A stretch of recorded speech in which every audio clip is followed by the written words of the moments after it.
Vamos con una historia sobre la Segunda Guerra Mundial, perdida en la memoria de los mayores del municipio palmero de Tijarafe, que sin embargo regresa a la luz gracias al trabajo de un vecino, el rescate de un piloto norteamericano que amerizó frente a la costa y que tuvo la fortuna, Javier Sánchez, de encontrar el auxilio de dos pescadores. Cuéntanos, buenos días.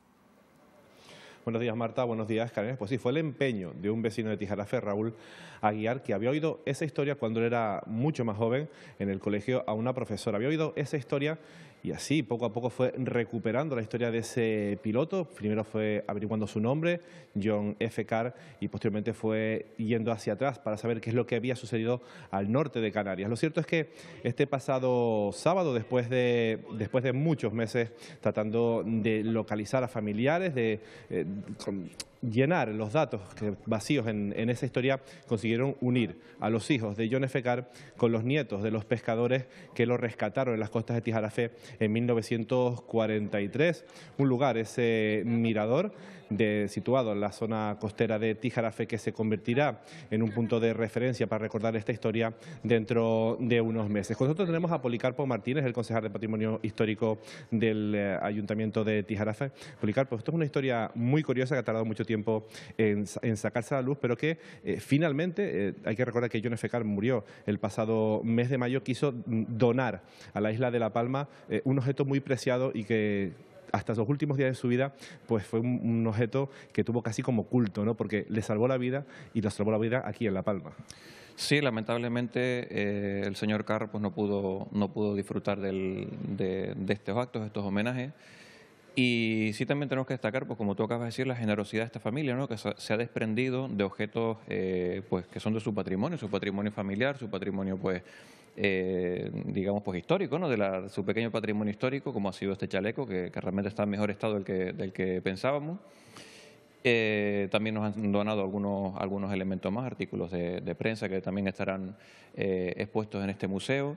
Y yo, tal como les comentaba a ellos cuando me despedía, a los hijos de Carr, pues agradecidísimos de la acogida que ellos han tenido en su familia, de toda esta historia que ha montado Raúl, como tú acabas de decir, que es el que tendría que estar hablando aquí, que hemos podido continuar nosotros desde el Ayuntamiento de Tijarafe y que muchos vecinos han agradecido y han disfrutado pues casi tanto, digo casi porque ha sido muy emotivo para ellos como la familia, casi tanto, pues también ha sido emotivo para nosotros como el Ayuntamiento de Tijarafe. Yo no he querido ahondar demasiado en la historia, pero tú sí la conoces. ¿Qué fue lo que sucedió al norte de Canarias y qué hizo que John F. Carr terminara aquí en la costa de Tijarafe? Pues casi lo más lamentable que puede ser la humanidad, que es una guerra, y más una guerra al nivel de la Segunda Guerra Mundial, que es la considerada la más, digamos, la más brutal de todas las guerras que han habido. Ellos estaban pues él estaba en un portaaviones, un pibito, como decimos aquí, de 22 años, 23 años en un avión, que les daba un poquito de instrucción, los metían un par de meses, los metían en un portaaviones y a matar enemigos, ¿no? En un lance de guerra, pues el portaaviones fue hundido por un submarino y quedaron algunos aviadores en el aire. De ese grupo sobrevivieron solamente dos, él y otro más, y pues su avión pues se ve que cayó cerca de La Palma.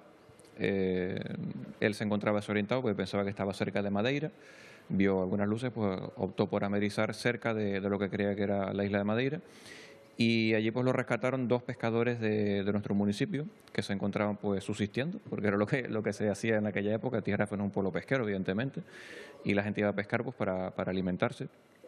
Allí lo recibieron, le dieron lo poco que tenían, un vinito, posiblemente un queso de cabra. Lo subieron al pueblo de Tijarafe, pues sin saber ni quién era. No le pudieron ver el uniforme porque se lo había quitado, pero aunque lo hubieran visto, pues tampoco lo hubieran reconocido, era gente de campo. Y allí pues lo rescataron y lo llevaron a Tijarafe, lo llevaron después a Los Llanos y lo sacaron de vuelta a su casa, ¿no?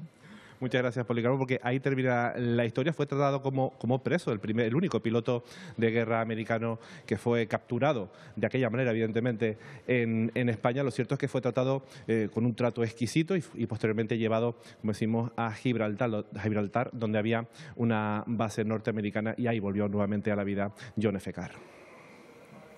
Pues muchas gracias por contarnos esta anécdota que ha vuelto a recordar. Y pues para todos los canales, para recordar este momento de nuestra historia. Gracias, Javier. Buenos días. Buenos días, Marta.